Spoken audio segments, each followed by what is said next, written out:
I just wanted a chance. And so what that meant was like, I knew that I didn't have the resume. I knew that I didn't have the experience, but I knew that if Mm. you, Muhammad, took a chance on me, I was gonna make it so worthwhile for your for you willing to take a chance on me that I was gonna work endlessly. And that's just the way that I'm wired. I could sit you down for the next month and put books after video, and by the end of the month, you will be more than knowledgeable in all the areas of roofing, right? You're only going to improve, but you're going to know the gist of it. But you know what I can teach you is to be a good person, is to have a great attitude, is to show up every day and want to be the best person in the damn room every single day. I want to ask you, like, what were your feelings when that guy asked you to sell his or to buy his company? It is such a miracle that he just disappeared and you have all of this. Like, why do you feel he chose you? Success is where preparedness and opportunity meet. Mm. You know, a lot of people, they want the success, and then the opportunity comes up, but they're not ready for it. Did you face any pushback or something by the current staff or the people or anyone? Like, it is crazy or it is strange for someone to accept you as a boss. Like, a random guy just shows up next day and turns out that the boss has sold the company and you are one handling them. And like, how did it all go? 3 of those guys were the only guys that ended up staying from his original crew. Out of those 3 guys, I have no original employees from when I bought the roofing company. So everything that we have, we built. You have $6,000 in your bank, and all of a sudden you ended your first year with 2.1 million, and then you are just going high and high and high. And I feel like the biggest misconception is revenue. People chase the revenue and they go, "Oh, I'm a $10 million business. I'm a $15 million business." Okay, so what? Like, I was a $3.5 million business, and I have no money in my bank account. Hey everyone, welcome to the latest episode of the Roofing Millionaires podcast, the only roofing podcast where we don't promote anyone and we don't sell you anything. In this episode, we are sitting down with Noe Madrigal from A&A Roofing, and Noe shares his journey from being a no one to becoming a successful roofing company owner just by cashing out the right opportunities at the right time and building the right relationships. This episode will teach you how building relationships, continuously improving yourself, and being authentic can bring you success miraculously. Do like and subscribe to our YouTube channel if you want us to bring more roofing experts like this on the show who can help you grow your roofing business as well. Let's dive in. Welcome to the Roofing Millionaires podcast. No, it's great to have you on the show. How are you feeling today and what's going on in your life these days? Good, man. Great. Blessed. I tell people every day I wake up, man, I'm just blessed. I love what I do, and I tell a lot of people that a lot of people would love my life. And so every day I wake up so grateful, man, for everything that I have. Nowadays just it's just a blur. We're moving so fast and everything's growing so quickly. So it's good to catch up and kind of just catch your breath every once in a while. So yeah, man. Okay. And would you mind telling me about your journey, like where you started from and where are you right now in terms of business and in terms of personal life as well? Yeah. So 26 years old. I'm from Washington State. I'm on the east side of the state, so on the complete opposite side of Seattle. Yeah. And it's called the Tri-Cities. It's a wonderful, wonderful area. And I just grew up about an hour from here on the Oregon side. So I'm just right on the Oregon and Washington border. Yeah. And so I grew up in Oregon, moved down here in 2018 and didn't have no plans, man. I didn't go to college. I didn't really Yeah. like the idea Yeah. of college, and I knew that I could afford it. Yeah. And so I just came out here to just kind of see what I could get into. And long story short, I got into the roofing industry. And Yeah. I started off as a loader, loading the shingles for the roofers. I was the Yeah. guy that would stack the bundles for them. And then I went from that to inside sales Yeah. and did that for like around 6 to 7 months. And that's kind of where I learned the products, the coverage, all of those type of deals, scheduling the roofers for their Yeah. deliveries and stuff like that. And then I went Yeah. out and I finally got into the contractor space.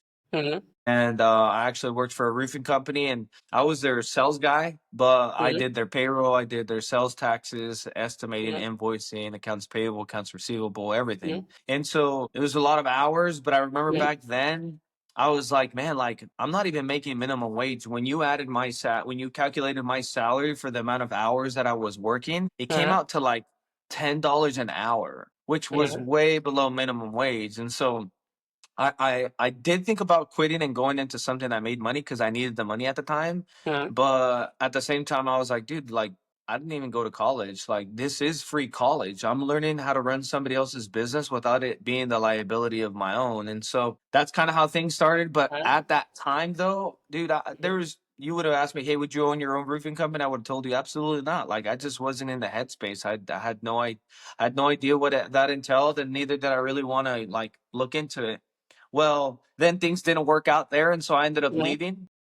And the guy that actually hired me to work as a loader when I got into the uh, roofing industry, uh, then later was my roofing sales rep. So I would buy all my material through him. And okay. then when I And you left left that company and you started your own business, right? And you hired that person as your sales rep.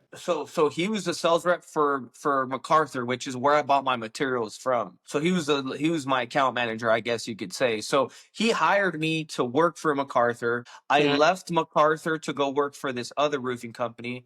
And when uh, I left to go work for this other roofing company, we uh, switched all of our purchasing to go through him. So okay. then after when I left the roofing company that I was at, Uh, and I was just leaving the industry. I didn't know what I was going to do. I was just going to go find a job.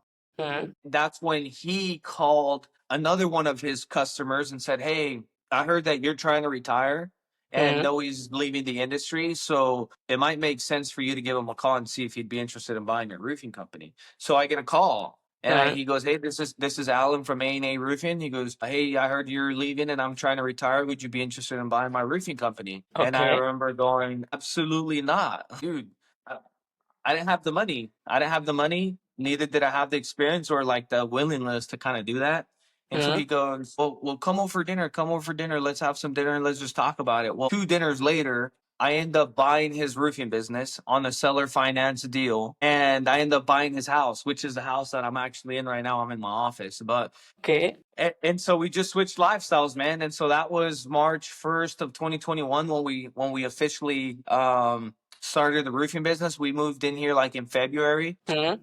Uh, It's been 4 years and the rest is history. that's an interesting story because I haven't heard anything like that in my entire life. So where is that guy now, like who sold you his company? A good question. So Yeah. I would pay him monthly payments Uh, for the contract that we had until I paid him off for the business. And uh, after like 2.5 years, dude, like he changed his number and uh, like never told me. And I tried calling his number and somebody else answered. And ever since then, I still had like a year left to pay him in the business. So I was like, well, what the hell? That's kind of weird. Like if I owe you money and uh, it's a lot of money, you'd figure you'd give me your number or your yes. email, like say, hey, well, no. So I was like, well, whatever. Like, I guess, like, I guess I don't have to talk to him. So I'm just going to Uh, deposit the money into the same account that I've always been depositing it. I'm going uh, to fulfill my contract. And so uh, wherever that money's going, it's going to go. And so honestly, dude, I have no idea where he's at. I wish I would know because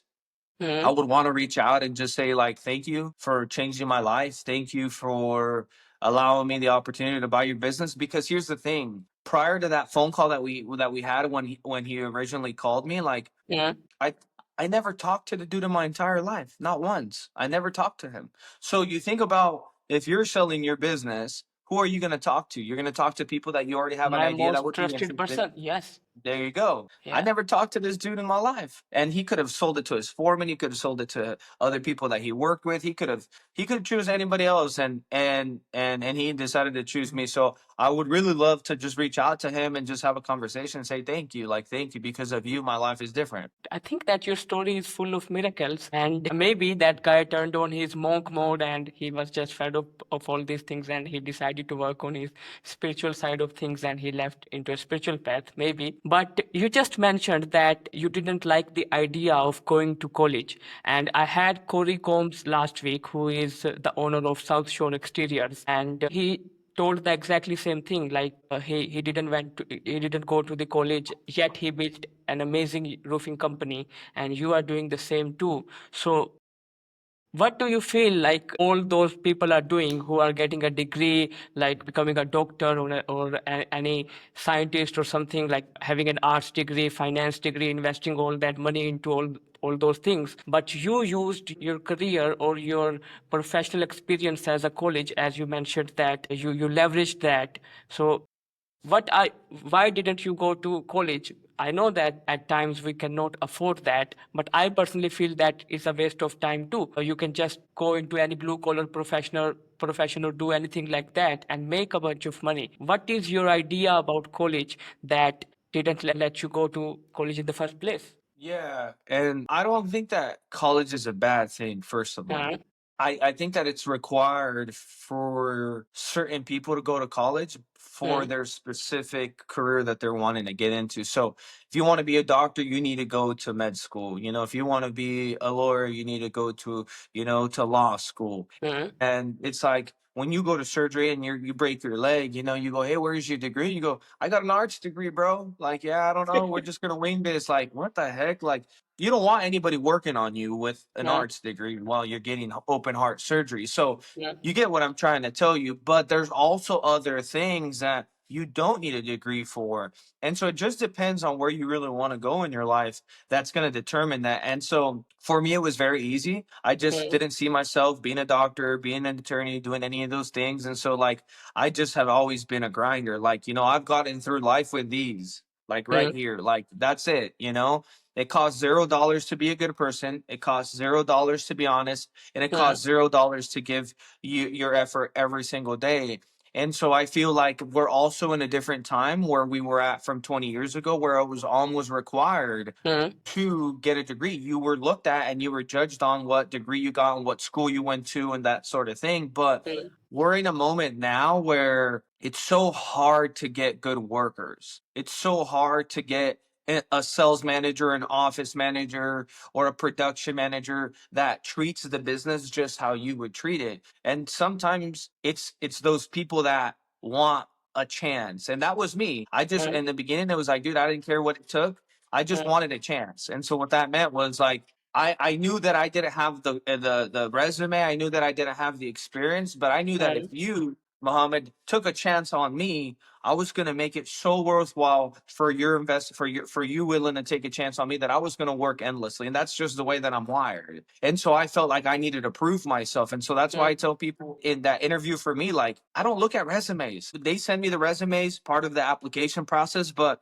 if I told you that I look at the resumes for I have 4 people that are starting with me in 2 weeks. uh, And if I told you that I look at their resumes, I would be lying to you. I didn't even look at the resumes. The 4 people that are starting with me, like I glanced at them, right? I looked at uh, it, but I didn't like study it and look at it. And, hey, ask questions based off your resume. No, dude. Like I asked these questions. And I said, do you think that you could be a core value and a culture fit to our organization? These are our core values. This is our culture. Do you see yourself in alignment in this? This is how we do things, and uh, this is how we would expect you to do things. And if I get good feedback from that, then you're a good candidate for me, because for me it's roofing. So uh, I actually prefer people that work for me to have zero roofing experience, because you don't okay. bring no baggage with you. You don't bring no, this is how we did it over at my other roofing company. This is how we sold over there. I don't care what you did over there.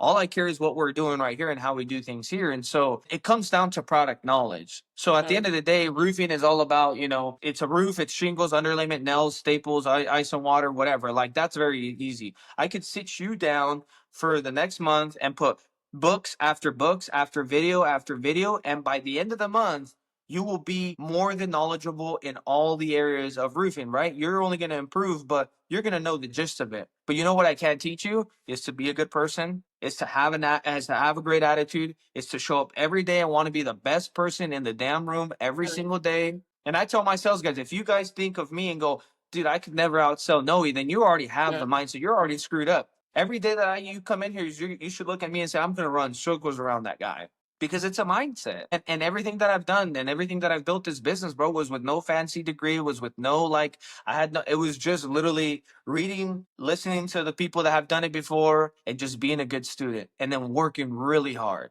That was it. And I agree with you on this. What you are saying is that a degree would help you reach to the door where you have to give interview. But once you enter that door, it's all about your core values, and a degree just makes you credible for being selected for that position. But once you enter that interview room, it's all about the person you are. And that's the sole reason that I started this podcast for, is because there is a lot of stuff about roofing out there, how to install this, how to do that. But when we talk about how to be a good person, or what kind of mindset you need in order to achieve success, and what it takes actually to hold that success, and how can you actually contribute back to the community, there isn't much about that in any podcast or anywhere, I feel that. And I agree with you on this. So I want to ask you, like, what were your feelings when that guy asked you to sell his or to buy his company? Because at that time you knew that I have to pay him. I feel that you have nowhere in your mind right now, at that time, that this guy would disappear. And what were your feelings at that time? And what are your feelings now that it is such a miracle that he just disappeared and you have all of this? Like, why do you feel he chose you? And everybody asked me that, dude. I've had so many people ask me that question, like, "Why you?" Like, I don't know, man. Yeah. I wish I could have the ability to call him and ask him, Alan, why'd you pick me, bro? Out of everybody, but at the end of the day, like, I can't speak for him. I can only speak on what I really think happened, and I think Yeah. that success is where preparedness and opportunity meet. Yeah. A lot of people, they want the success, and then the opportunity comes up, but they're not ready for it. And opportunities don't stand out and highlighted, in areas, and they don't like stand out and they keep on calling you. Sometimes an opportunity could walk right past you, and you have to reach out and grab the opportunity sometimes. And so for me at that time, when he called me, I remember going like, oh, like, I really don't want a roofing company, dude. I had $6,000 in my checkings account. Like, here you're talking about purchasing a roofing company. That was it. There was no other investments. There was no other houses. I didn't own rental properties. I was 21. I had just turned 22 years old, and I had $6,000 in my bank account, and I was living in a duplex that I was renting. So it wasn't the money, but I remember just thinking, like, I knew that that company was credible. I knew they had really good reviews and a lot of people, and he was in the area for 20 years. He used to work for another roofing company, and so his brand was established, right? So I had an established company. And I just thought about this because I've heard it all the time. And it's that, like, I just couldn't see myself, like, in 5 years from now, if I said no to that opportunity, like, I asked myself, would you be able to live with yourself in 5 years from now if you saw the person that actually took the opportunity to purchase the roofing company and then grow it to what it is now? Would you be able to live with yourself? And I would be kicking myself every single day, like, idiot, why didn't you do that? And it was one of those things that, like, I couldn't, like, come at grasp to. So I was like, you know what? I'm gonna do it. I'm gonna pull the trigger. I'm gonna go ahead and I'm gonna make this happen. And the feeling was terrified. There's a totally different thing for working from a roofing company to owning a roofing company. And at 22 years old, all of a sudden you signed up for a loan with a roofing company and the mortgage for a house that you just bought attached to that. Now all of a sudden you have over $500,000 worth of debt, and you have $6,000. And keep in mind, I had to raise $50,000 for the down payment to the business, and I had 1 month to do that. So I had $44,000 to come up with. And who was I going to ask? I didn't have the credit to be able to get a line of credit at the bank, and that was going to take a while. So I just went out and I raised it. I just reached out to all of the people that I knew, and I said, look, this is my vision. This is what I want to do. I'll pay you back in this amount of time. And if I need to give you more money than what you let me borrow, I'll do it. And everybody that I asked, let me borrow money. A roofing company in town that I used to stack their bundles of shingles for, let me borrow $5,000. My uncle let me borrow $10,000. A guy that I used to sell Amway vitamins way back in the day for when I was in high school, that I would have never thought had money, let me borrow $5,000. That was $20,000. With the $6,000 that I had and the $25,000 that my dad sold one of his semi trucks for, that's what we ended up completing to purchase the $50,000. And it all happened in a month. And so keep in mind, you're my dad. You're 45, 44 years old, and your 22-year-old son comes to you and says, Dad, I know this is going to sound crazy, but I'm trying to purchase this roofing company, and this is the financials. This is their net gross profit. This is their net profit. This is what I project that we could be doing in the next 2 to 3 years.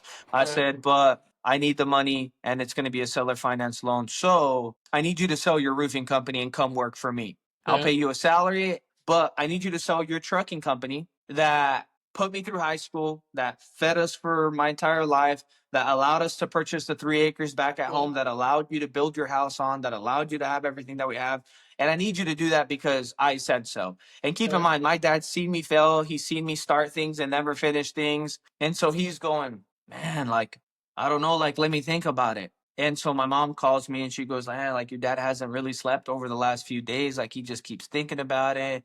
And then one day my dad calls me and he goes, hey, like I thought about it and like I don't know nothing about roofing. Obviously, you're the one that knows it. So I'm clueless about it. I have no experience in it. But if you say that this is gonna work out and you're confident in that, I'm gonna trust you. But I just need you to tell me one thing, that when times get tough, you don't give up. And I said, that's it. I said 100%. Consider it done. Keep in mind, I'm on like most motivated right now. Like I'm trying to conquer the world. I said, done. Consider it, like I'm never gonna quit. Like trust me. And that's when he sold one of his semi trucks, and that ended up completing the last amount of money that I needed. And then that's when I gave him the deposit, and then that's when we signed the papers, and then everything got going. And he works for me now, and he's my guys that moves my trailers around and make sure that the guys have the material on the sites and all that. But like times did get tough, man. They got very, very tough. It wasn't always something like what people see from the outside in, dude. Like, bro, we were down in our knees. I've been in the negatives. I've been like a month away from going out of business, like literally a month away from going out of business. I've had lawsuits. I've had like it's all part of the journey though. And you don't think Nike ever got lawsuits? You don't think all these big companies ever went through stuff that almost put them out of the business? But the difference from the companies that we know and that we don't know are the ones that went through the stuff and kept going and didn't give up. And so I'm just a testament of failure, bro. Like I tell people, the difference between me and the new roofing company is that I've just failed a lot more and I lost a lot more money than you have. And buckle up because it's going to happen to you. There's no one magic pill that you're going to take that's going to allow you to just skip all these steps that you're going to have to go through in your process. And I feel that when you are on a mission to achieve something big, then your problems are huge too, and they are really massive. And what I feel is that a lot of this that happened to you is actually the result of the habits or the personal traits that you developed along the journey since childhood. And at that point, it all started just giving back to you, like your destiny or God, anything. They just started to give back to you what you have been doing. Obviously, you didn't have the money, but you did do something, or you did have some habits that just got reflected in those moments. Do you feel that your personality traits or your habits or anything was there inside of yours that made all of this happen? Because getting, like, you are at 6,000, you need 44,000 in 30 days, and all of a sudden you have someone who's paying you 5,000, 5,000, 5,000. And in order to do that, they need to trust you. And in order to trust you, they need to feel, or they need to trust that you are a credible person. And if you don't have money, these are your habits that made them realize that their money ain't going anywhere. Yeah. And so I like that question because here's the thing. Sometimes we'll go to Amazon and there'll be two products similar right next to each other. The same exact product. And one is $20, $30 more than the other product. But the product that is more has a little bit more reviews. And how many times have we bought the most expensive product just because of the reviews? And at the end of the day, it's the same exact thing. If you would have got both of those things in the mail, it would have been the same thing. But the difference is that you trusted that and that you didn't want to spend twice to get a cheap product and then have to purchase it again. And the thing is that we're doing that at a much larger scale. Customers are giving us 15, 20, 50,000 up to $250,000 for some of these projects, right? So the trust is more than just an Amazon product for some screen protectors, right? And so it's the same principle though. They got to trust you. And so I feel like that what we're really good at is that I was just talking about this with somebody yesterday and they said I was wearing my hashtag saved by relationship shirts. And if you follow me long enough, you'll see that I post that on everywhere. Question about that, actually. It's on our business cards, it's on Yes. our shirts, it's It's on our on your website, it's website, on it's our everywhere. trucks. Yes. It's everywhere. It's everywhere. And people go, how did that come up with? Is that an idea from one of your business partners? Was that it was like, no, dude. So this is what happened is Alan sold me the business and they already had their logo. They already had everything, but we rebranded. So I switched the logo. I changed the colors. I changed the way that it looked. And in the beginning, you're a roofing business owner and you feel like your website's the thing that's going to take you to being a millionaire. So you're like trying to get your website to be the most perfect thing. And so one of my things was, man, what's going to be my slogan on my website? And I just couldn't figure it out. And my logo was easy, my colors were easy. Making a decision to purchase the company was semi easy, but like my motto was just like, dude, I couldn't come up with something. And I didn't want something to be cheesy like trust us to be your local roofing contractor. Like, something that was just like felt gross. Like I didn't want to feel like that. And so I was like, man, I want something that stands out. And so I just week after week would pass by and I would just write some things down. And then one day I just was driving and I was like, you know what? It's going to be hashtag saved by relationships because Alan could have called anybody in the world to buy his business, but he called me and he called me because my sales rep made a phone call to him and said, hey, you should call Noe. He would probably buy your business. So that relationship is what started everything. Without that phone call, me and you wouldn't be talking right now. My employees wouldn't have the life that they have. My vendors in the community wouldn't be able to do the things that we've been able to do with them, right? So that's the beginning. The people that let me borrow the money, without them, same scenario. Me and you wouldn't be talking. My employees wouldn't have the life that they have and everything, yada yada yada. And I think about and I'm indebted to those people. Like the guy that let me borrow $5,000, I'll remember them for the rest of my life. Like if they ever need a personal favor, I'm there. It doesn't matter what it is because they helped me when I needed them the most. And so then you start there, and that was just two scenarios. But then all of a sudden, realtors that I used to work with for other roofing companies, for the other roofing company, came and started doing business with me. The other builders that I used to work with at the other roofing company, they came and I keep in mind, I'm not calling them because I'm not a shady person. So I wasn't trying to poach anybody even though we left on really bad terms, that's not me. And I wasn't going to go call their customers and try to bring them over with me, but they started calling me. And so I asked myself why, and it was because of the relationship that we had. It wasn't because like if I didn't add no value in their life, then why would they be calling me? They just pick up the phone, go to Google. There's 1,000 roofers that you could call, but why me? And that's when I really understood that everything in life, everything in business is all about your relationships. When you're in a pinch and you need something, they say that your net worth is your net worth. Like, like it is by far the biggest understatement that people would like that is, I wish that I'm one of, if I wish that was shorter enough to put it on my license plate on all my vehicles, because it's one of those things that like, dude, we hang out with people for such a long time that we could look back at some of these relationships and go, dude, I wasted 3 years with this person and this guy ended up stabbing me in the back. I did this for this person and I didn't even know that they were going to be like that. And a lot of the best relationships that we've had were also some of the ones that ended up in being the worst relationships in our lives. And so that made me just really value the people that I currently have. There's a lot of people that want my attention. There's a lot of people that would want to do business with me. But at the end of the day, here who's inside my heart is my family, my team, my close friends. And so I have a really small circle. But that was when that was born, is that hashtag saved by relationships. And so we just started putting that everywhere. And it's not just about being cute and having it on a shirt or having it on a website, but hashtag saved by relationships is embedded in who I am. Because now you have all my guys and I go, hey dude, did we screw up on this? Yeah, absolutely. Hey, go ahead and give them a credit. We've gone where we've done repairs and the repairs completely fine.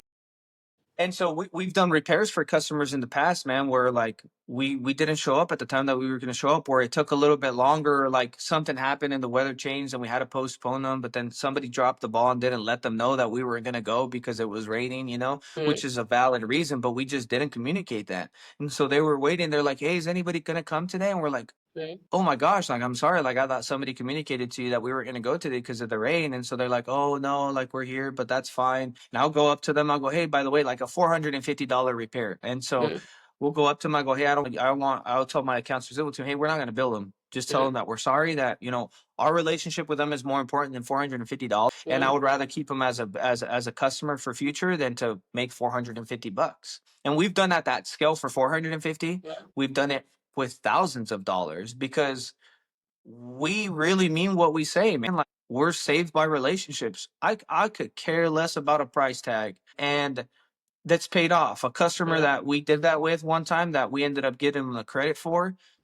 Long story short, my dad borrowed their turkey to to breed his own turkey, and then I went to collect the final payment on some on a change order, and it was $800 for some plywood.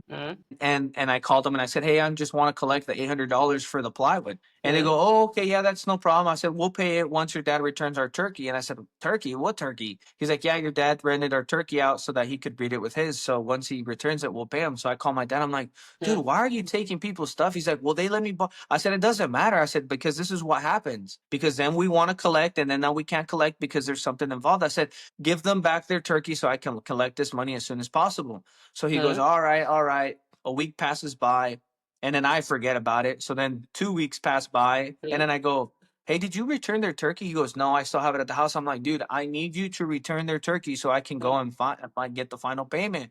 He goes, all right, I'll do it." And so then that weekend was Father's Day weekend. And so I saw him at the event, and I said, "Dude, I need you to take that tomorrow. It's Sunday. Tomorrow, Monday, I want you to grab it and take." He's like, "First thing in the morning, I'm going to take it to them." I go, "Okay."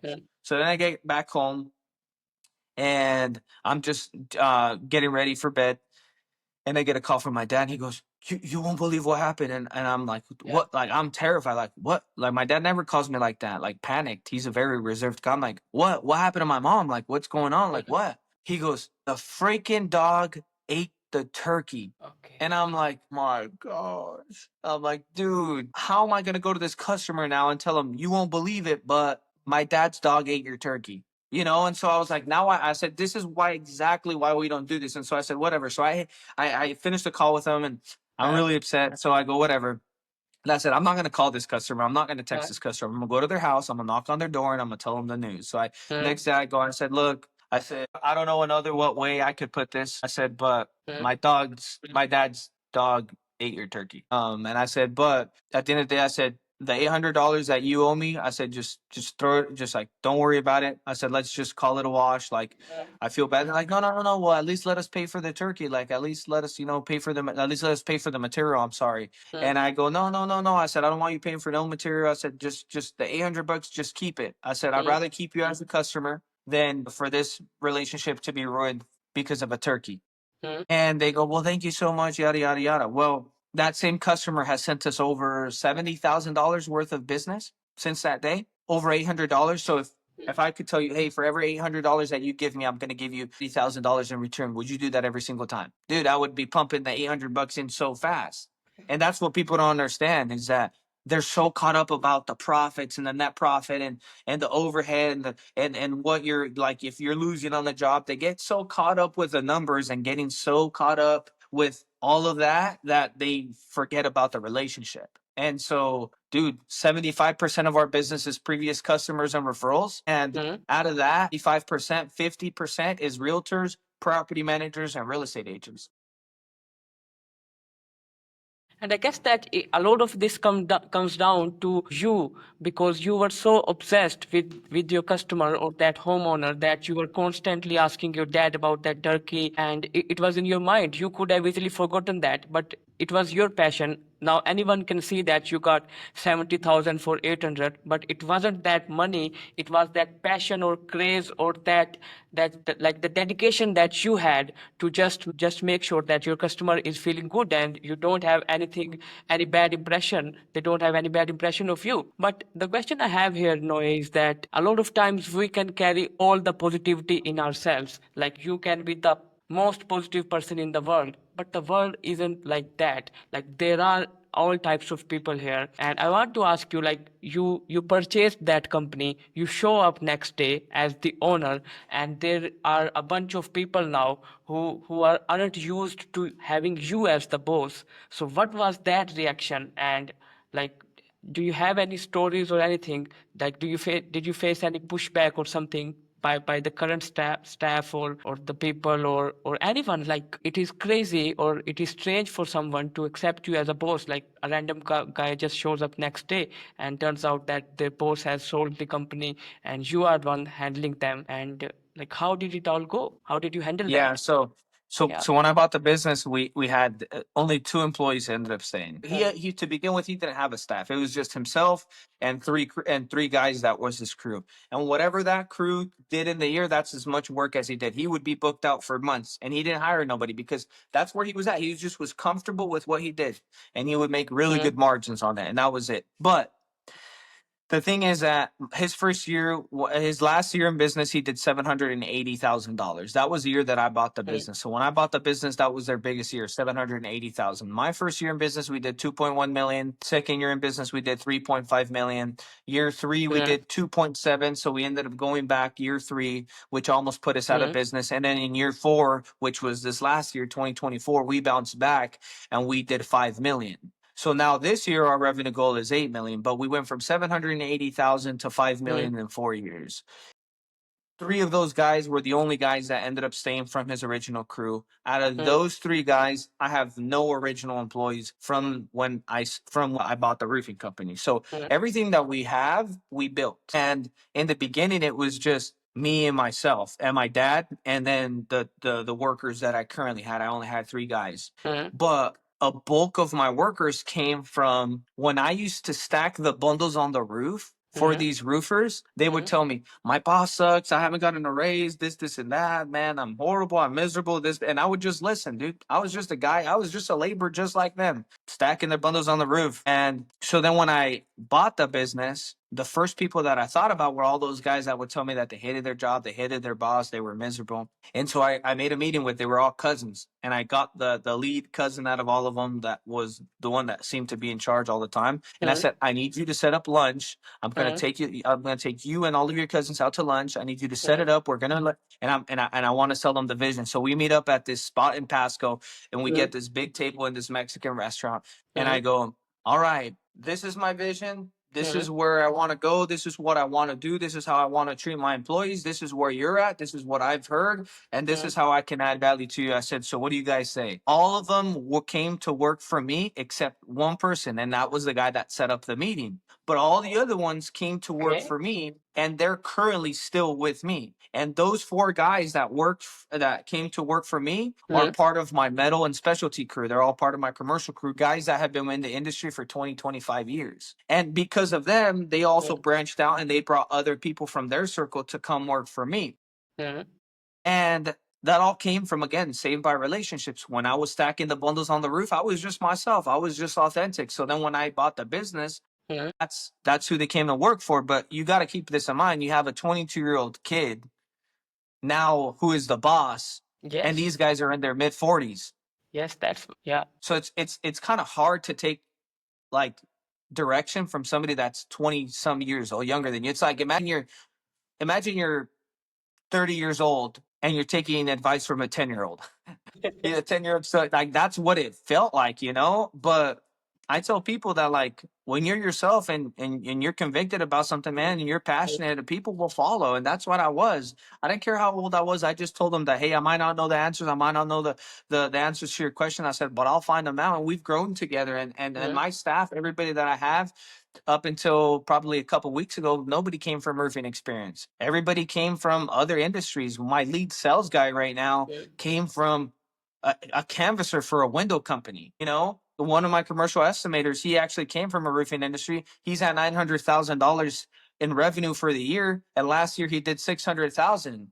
And I remember he'd be frustrated, and I would be like, dude, like, it's okay. Just keep building the relationship. Just keep being present. Eventually, the other roofer's going to drop the ball, and you were just always there, never pushy, never trying to be a sales guy, but just always present, and it'll work out. And so he was starting to get really frustrated because he was losing a lot of these jobs. And like I said, in the whole entire year last year, he only did $600,000. And all of a sudden, in 3 months, he did 900,000. What changed? Nothing changed, but he just cultured the relationship until finally there was an opportunity. So preparedness and opportunity met, and now there's the success. And so a lot of people, they just want to come in and have the success, but it's not overnight. A lot of this stuff, if you go and you read our reviews, everything in our reviews is They care about their employees. They care about their customers. We couldn't be more happy.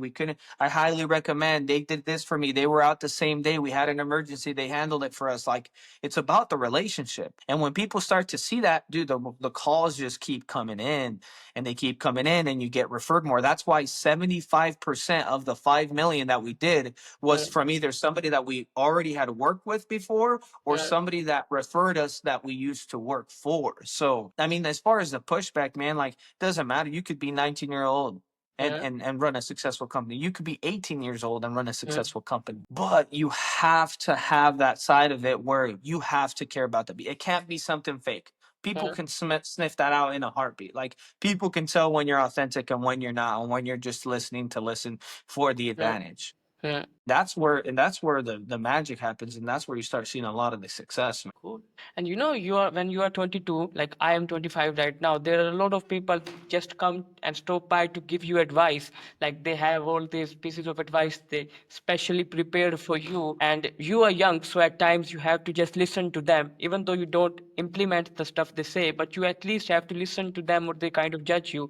So what is the best piece of advice and the worst advice you heard from someone in this entire journey? Man, there's so much good advice, and a lot of people feel like, and I'll answer it with this, like, me in that time, like, I felt like I needed to listen to one thing, like one thing that somebody told me was going to solve all of my problems. And the thing is that there's not one thing; it's a magnitude of so many different things, and it's continuously improving over time. But some of the, like, top of head that I think of that has really impacted me was one is that, like, if you have an opinion about me, then call me and we can talk about it. But if you don't have my number, then I shouldn't care about your opinion because I don't even know you like that. If you have an opinion of me, then call me. And if you can't call me, then I don't care about your opinion because you don't even have my number. So I really don't care because we live in a time where people judge so much and everything is on Instagram and everything is on social media. As you grow, like, you're sticking your head above the norm. So there's going to be some tomatoes that are going to they're going to get thrown at you and people are going to judge you. And a lot of them are going to be the same people from your circle, from your personal group that you're going to, like, really find out. Some of them might be family members and it's going to hurt, man. And that's like the first layer of tough skin that you have to develop is that you just can't care about what other people are thinking because when I left, I have a letter, a cease and desist letter that I got from the other roofing company that I went to work at. And when I first started my business, they were trying to sue me. And I'm gonna frame it because that was one of the biggest pivotal moments of my life. Like, I just had signed up for over $500,000 worth of debt, and in the first month of my business, I get a cease and desist letter. Not even like 2 weeks into my, like, being a business owner, I'm like, what the heck? And I remember, like, I had to prove my innocence. Like, they were throwing shade on my name about what I was doing and that I was complete false accusations, by the way. But it still was out there and I had to clear the air. And so again, I just did myself and I knew that the people that knew me were going to know that that was false. And the people that didn't, they were going to believe whatever they believed. And I couldn't control that. That was way out of my control. But I ended up winning the case and there nothing happened. And but for the longest time, dude, like, I had a chip on my shoulder that I was like, everything that I did was, I want to put that roofing company out of business. I want to grow my business so fast and so big that I want to put them out of business by natural selection. But I just want to grow so fast and take all the work that, and then all of a sudden I started getting obsessed with what they were doing and who they had working and where they were at. And I remember a guy once told me, he said that if you worry about what everybody else is doing, you'll never focus on what you're doing. And I remember just, like, getting to the point in my life where, like, I just needed to, like, clear the air and say, you know what? They did what they did and I can't control that. I can't control that they're shitty people. I can only control that what I can control. And when I made the decision to let things go and just to forgive them and just to move on and focus on myself and not focus on what they were doing, that's when I started seeing my business grow. And now you look back in hindsight, and that same roofing company, one of my sales guys left there and came to work for me. I didn't call him, he called me. 3 of my best installers left there, came to work for me. I didn't call them, they called me. Another one of my really good metal installers left there, came work for me. And then a sales guy that I used to have, which was actually their ex son-in-law, left there and came work for me. And the whole same thing that everybody would tell me was, they would judge you and they would tell you this and they would brainwash us that you did this and you were this person. But then we just started seeing you on social media, and I saw you at the Material House, and you would say hi to me, and you were always super nice. And I started seeing all that you were starting to pop up everywhere, and I started seeing your yard signs more. And then I know this person that knows you, and I asked them how you were, and they said that you were one of the nicest guys, and that you really cared about the workers and this and that. And so now I'm starting to see the real writing on the wall, because now they're acting like this, and they're doing this, and they're doing that. And I came to realize that they were the people that were the problem. And so we would love to come work for you. And I go, well, we'd love to have you if you're a culture fit and a core value fit. And they go through the same pre-qualification everybody goes through. And the thing is that, like, over time, man, like, if you do the right thing, it's just going to pay off. It's just God's way. Like, it doesn't matter. If you just do the right thing and you're like just consistent with it, sooner or later, the truth will come out. And 4 years later, we're running circles around them. And I haven't thought about them in so long. I don't wake up in the mornings and think about what are they doing. I think about every day in the morning. The first thing that I do when I get out of bed, I say 3 things that I'm grateful. Before my feet hit the floor, I already said 3 things that I'm grateful for. My gratitude. I have a thing that I have three different categories in my life every single day, part of my routine that I do. One is for myself. For myself, under for myself is talk with God. And then underneath that is great. It's an abbreviation. It's gratitude, read, exercise, add value, and transform. So I have to do all those 5 things within that to check that off. And then for someone else, there's another category that says for someone else. And under that category for someone else, I have texts of gratitude. So I either text one of my teammates, somebody that I haven't talked to in a long time, maybe somebody that hurt me or that we didn't really necessarily live on the same page. And I'd send them a text and say, hey, man, just thinking about you, haven't talked to you in a while. I know that things didn't end up correctly or, on the right way, on the right foot, but just want to reach out and let you know that there's no ill will here. Hope everything's good. Hope the family's good. If you ever need anything, reach out to me. Or I'll send a text to one of my guys on the field and I'll go, hey, man, I saw that you did X, Y, and Z this week. I really just wanted to appreciate it and let you know that I really appreciate you. Thanks for being part of the team. And I do that every single day.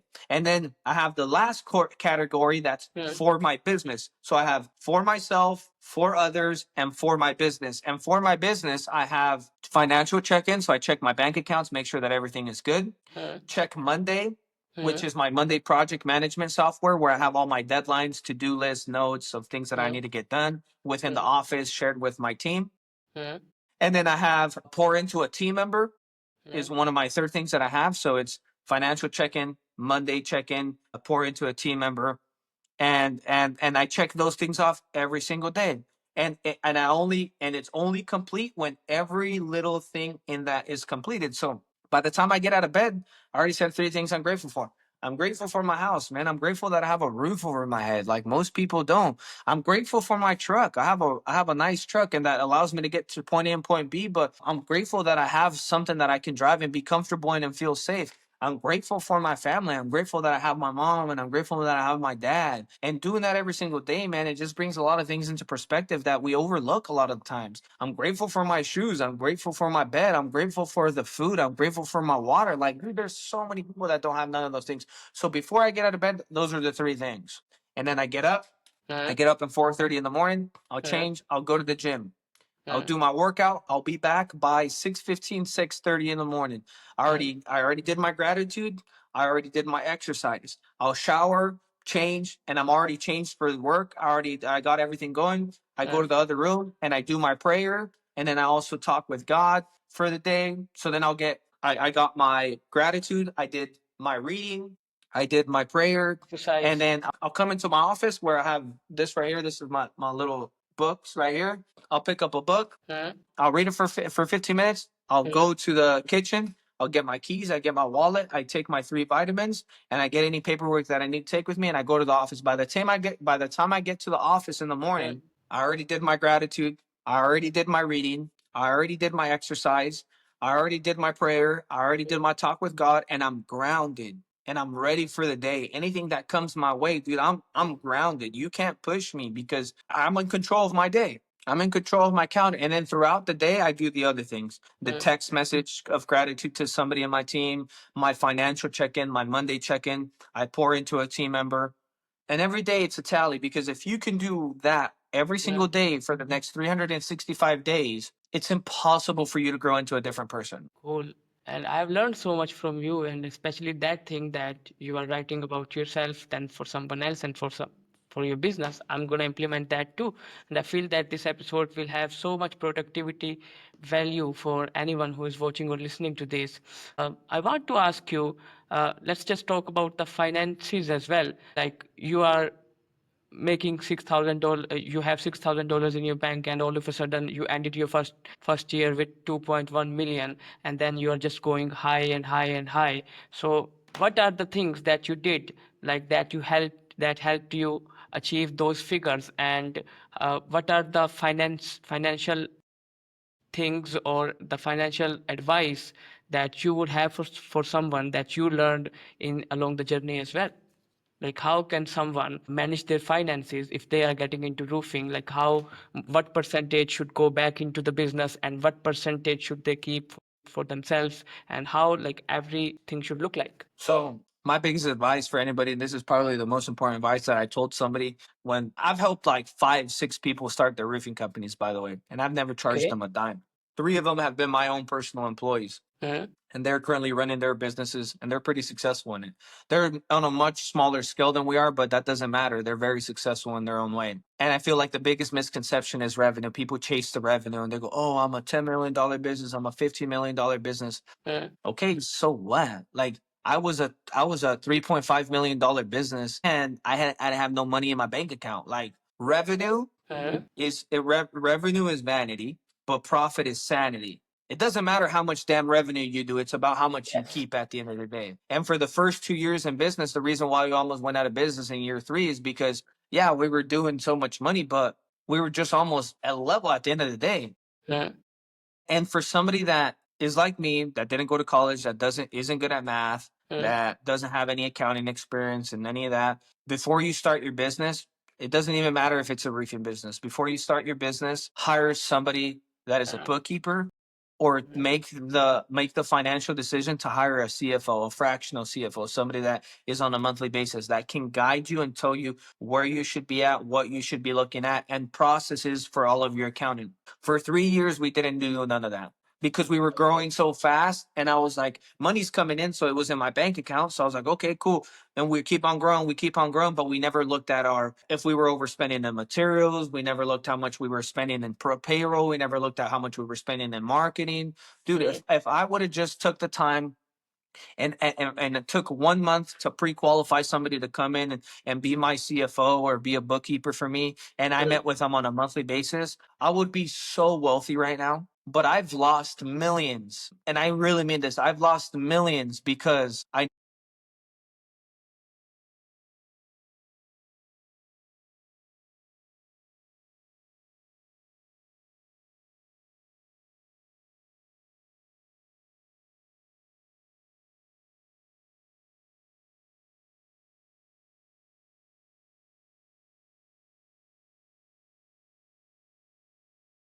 Mhm.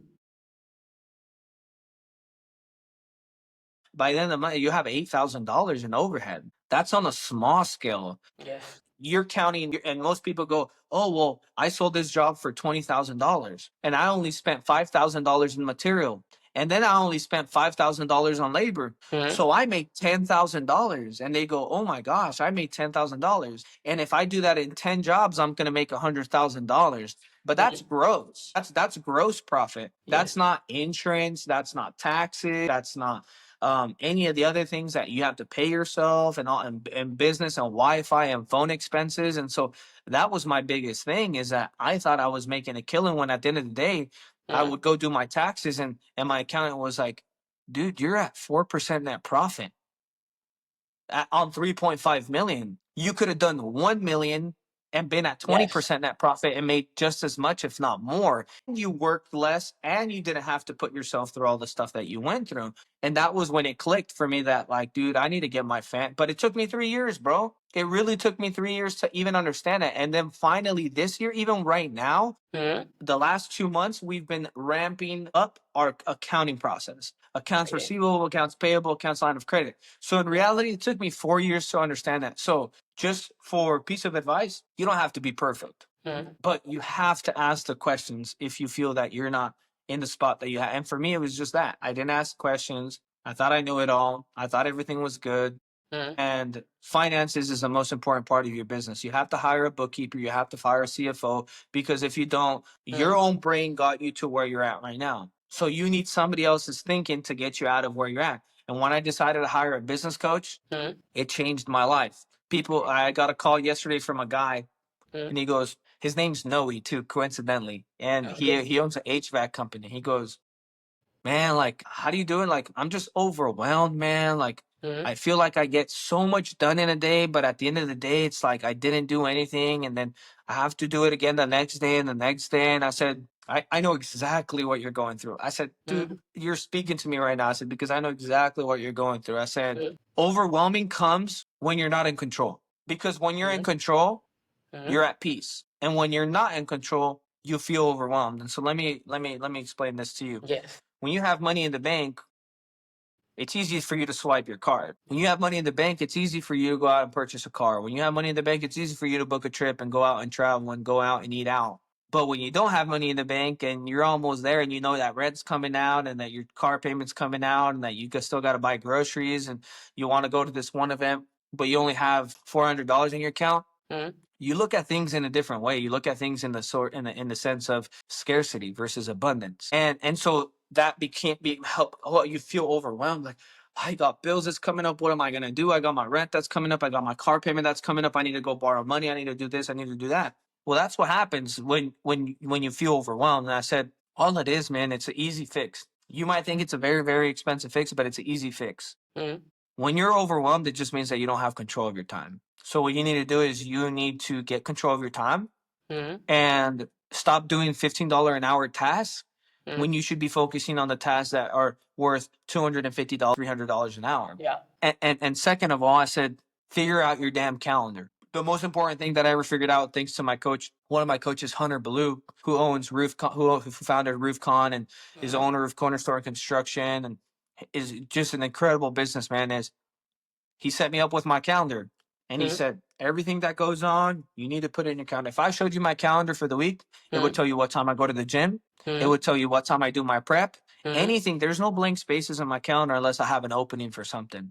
But what that did for me, man, it allowed me to control my day. My day doesn't control me. I get so much done, but I get home and I'm relaxing. Right now I have a ton of things to do, but I'm not overwhelmed because I have the podcast with you, and then I gotta go right now I gotta go buy some meat for a barbecue that I'm doing later. Then at noon I gotta go do a job walk with a customer and do a final walkthrough. I gotta pick up her final check at noon today. And then after that I gotta go to the office. I'm gonna catch up on a few things that I gotta do for work.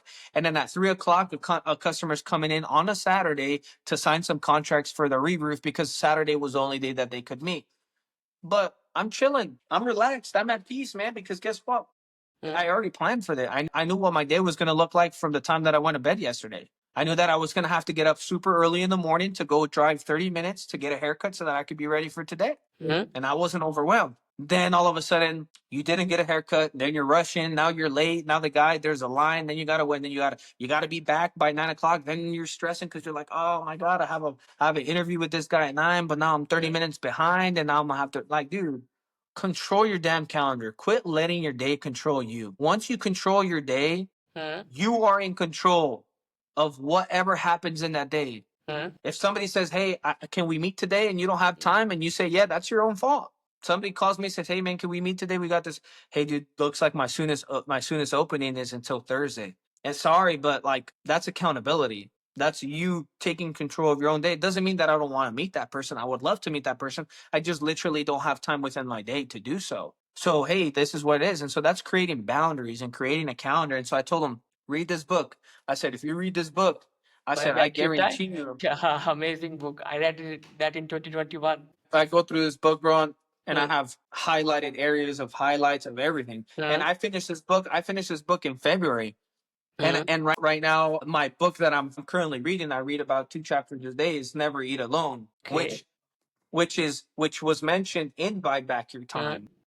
And even though I'm currently reading this book, every day I'll go through this book and I'll just review my highlighted notes. It doesn't do you any good if you read a book and then you just put it in a bookshelf.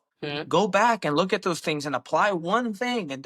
And what this is the thing is that people want to change their business overnight. Apply one thing and then get good at it. And once you get really good at it, then go and apply another thing, and then get really good at that, and then go and apply another thing. And you're continuously growing. And then you're not just trying to implement 4 or 5 things that you're just going to be mediocre at and then never get good at, and then just end up falling off the habit. Amazing. And you know what? I feel that I read somewhere that our mind is a great slave but a poor master. And most of the time, we are in control of our mind. Like what you have just said, that we don't have control over our time is because we don't have control over our thoughts. One time, I'm scrolling Instagram reels, I'm doing all this, and all of a sudden I realize that I have an appointment and now everything is messed up. So I think a lot of this comes down to taking control over your mind too. And this is what all these books and all these things teach us. So my last question to you is, Noe, that you have shared your journey, you have shared everything, like how you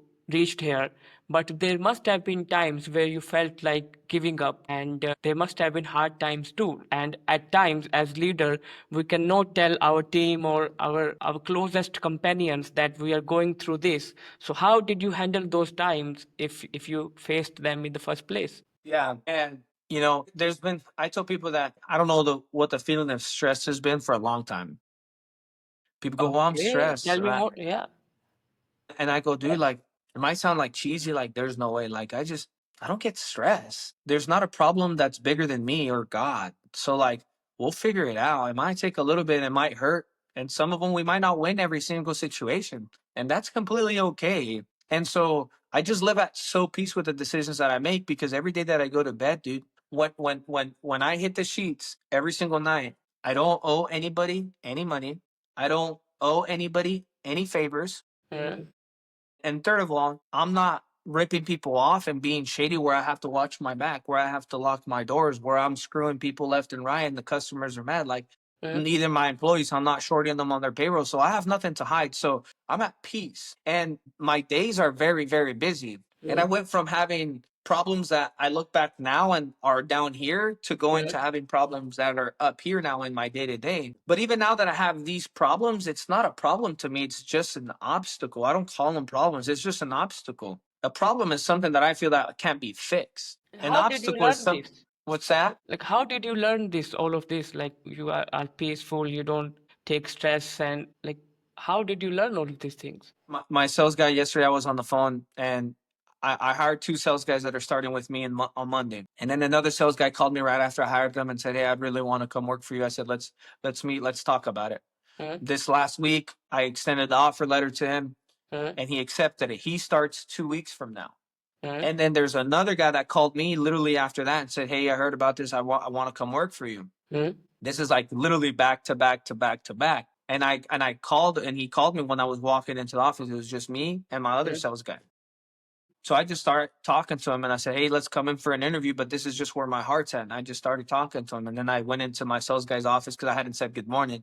And I mm, said, "Hey, good morning." And he just looks at me. He goes, "Dude, I just want to tell you something." I was telling my wife, and he's older than me. He goes, "I just want to tell you something." I was telling this to my wife the other day.